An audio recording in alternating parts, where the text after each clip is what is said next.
Naman yung adati meeting na itatangan daw.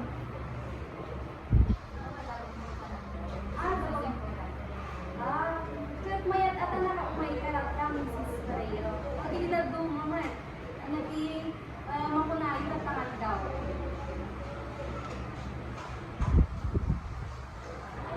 So, again, good morning my dear parents.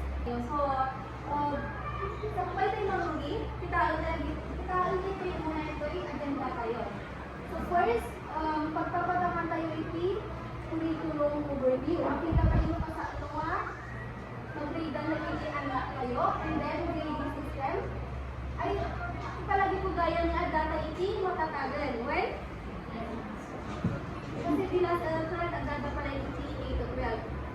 So palagi ko lang ang data iti matatag. So pagpapataman tayo iti curriculum overview. So marunong ka grading system. No, sa ano nga mag-grade ang iti per subject. Kasi baka ti amu yung every subject mag-grade ang iti ayan, ang papalis ng porsyento, di ba? So mga dito yung grading system, pagpapatangan tayo na kung sa ano na mag-grade kasi like for example, kung math, science, at the iti at sa bali na kami. So pagpapatangan tayo ng dalawa yan. And classroom rules for parents. So pagpapatangan tayo ng rules na dapat na upraon kayo para iti naganap kayo. And classroom project.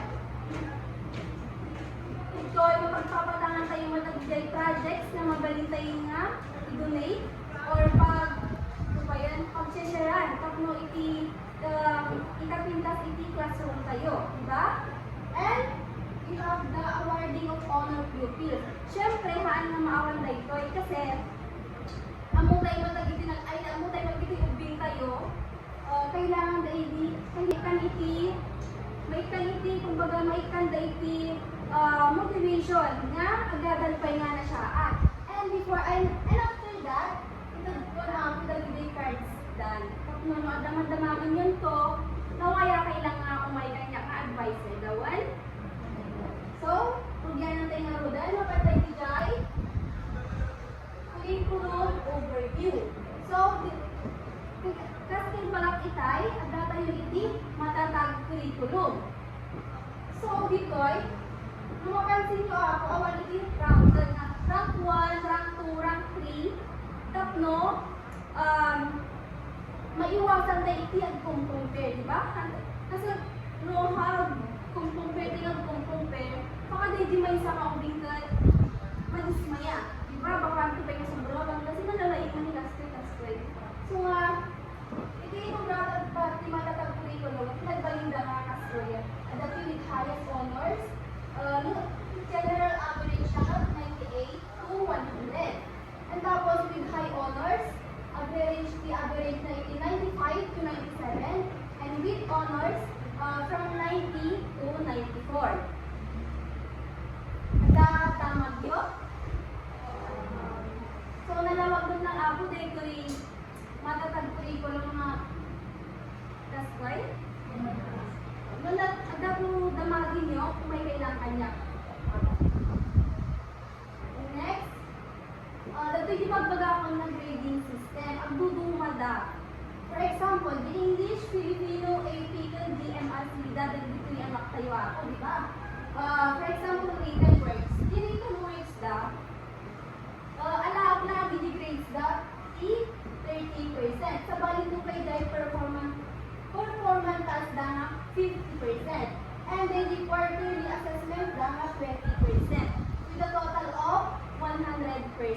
So ano makita yung ako grades ti anak nyo nga. For example, na gusto natin English, tapos nababaiso natin MAPE, ganon. Lagi kong tayo ako at dati na duma-duma nga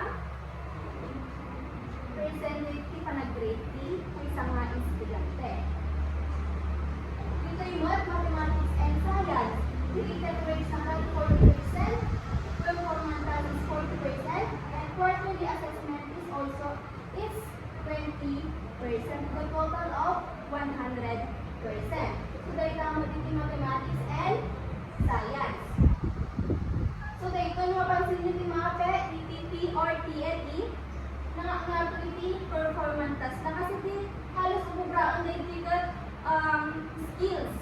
Ma-enhance or ma-improve ang iti skills ka. So nga to, di ba? Written rates na lang ka 20%, performance test halos na panaming bigay, and then quarterly assessment 20% lang.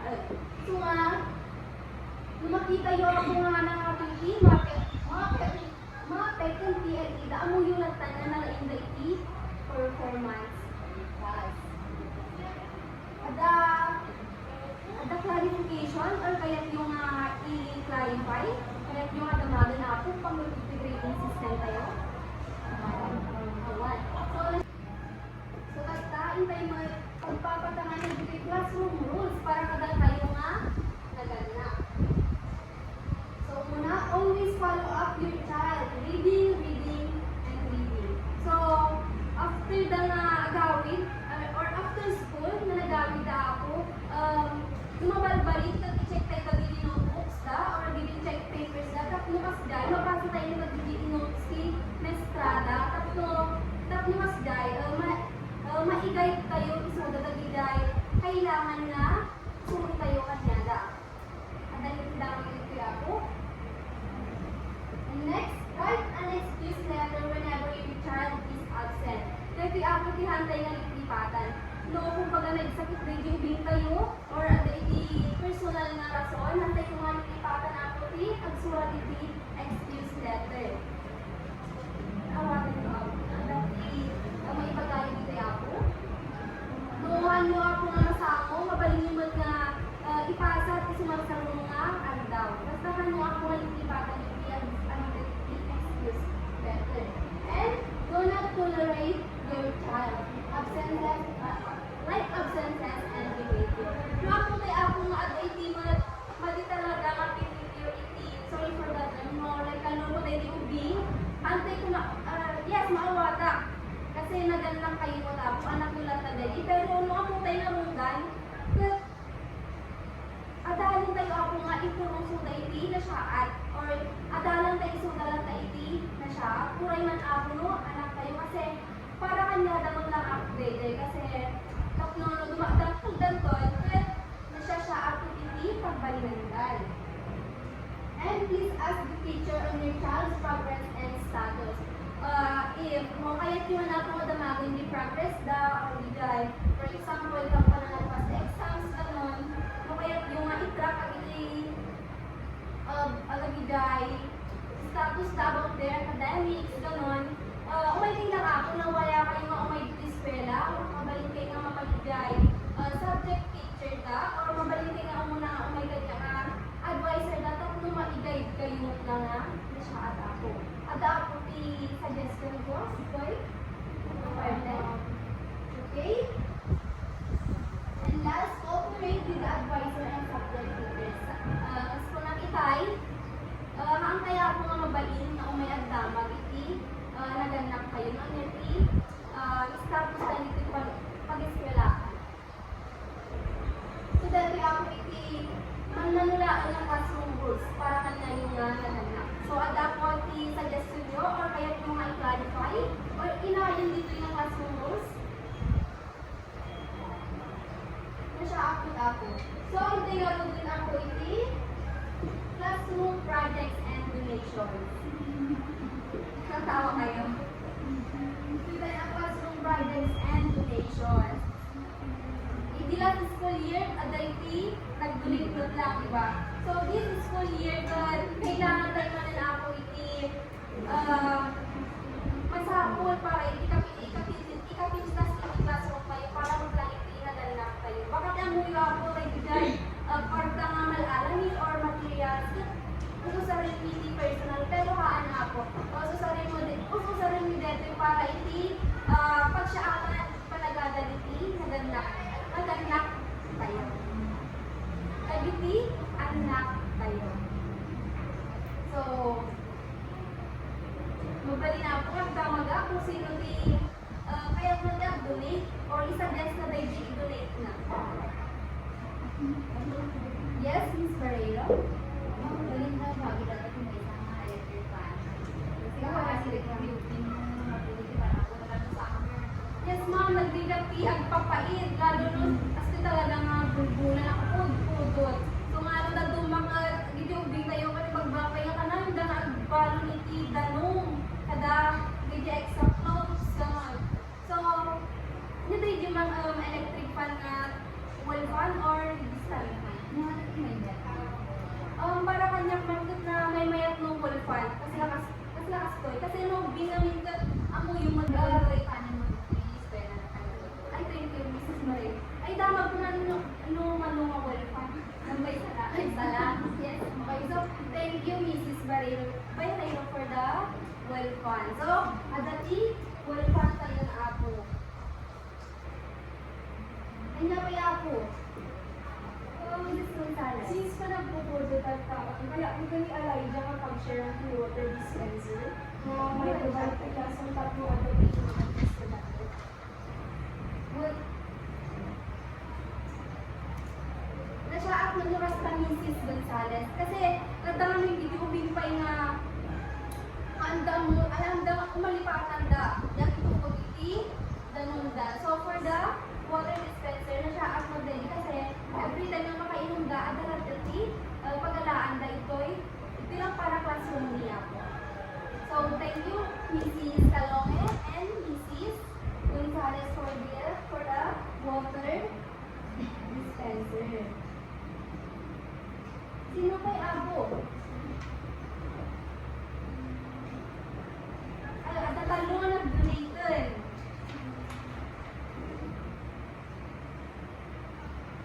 Well, Mrs. Tejera? Mapagpatangan ni Miss Diane ng bukang dinay sa akin na Oo, electric fan. Ito yung electric fan tayo ito. Baka no, ang tupay na agli na tagitaan ng pwede kayo ng agli sa electric fan yan. So, full fan mo lang, Mrs. Tejera. Okay, Mrs. Okay, full fan, buwan. So, thank you very much for the full fan, buwan. Ano nga ba? Ada pa yung may suggest yung ako?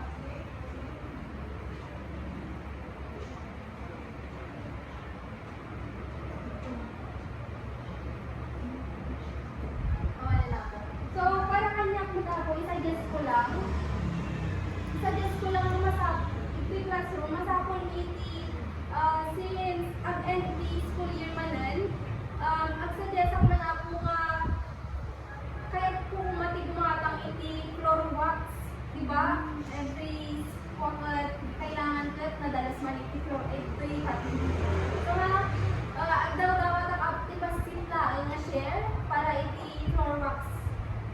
Tapno nung sumunod lang tuman na school year and then nadaldalos kin na may tuman kita sa classroom na. Hindi, floor wax ako.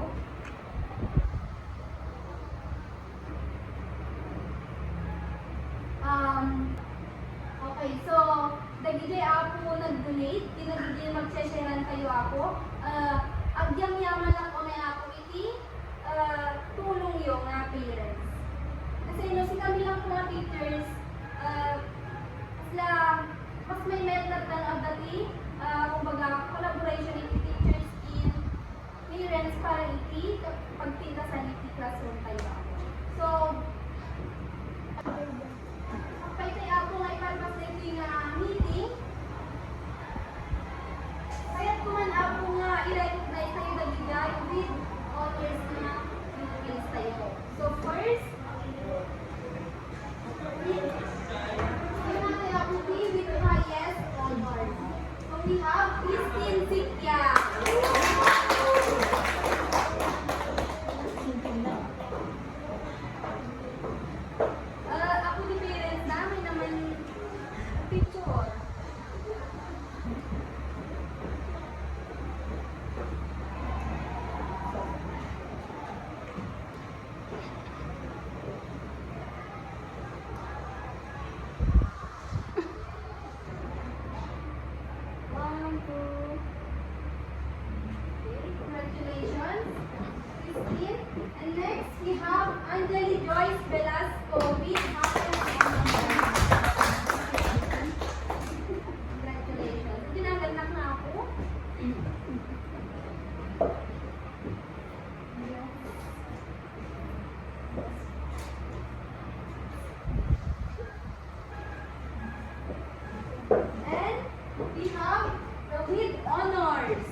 congratulations to all of you.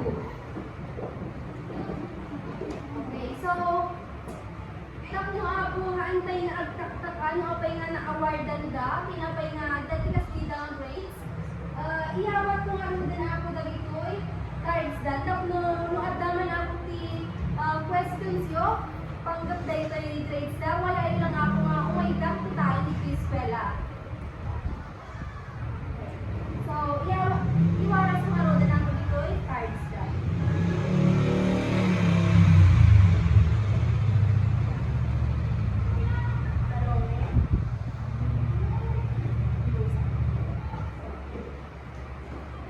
No, awan na rin din ako iti suggestions yun, clarifications, or naduma-dumapay. Naragsak na ako nga makita kay tatangaan daw. Naragsak na mga tagiday, ipaay yung mga tulong in contribution. So, thank you very much and have a good day, my dear parents.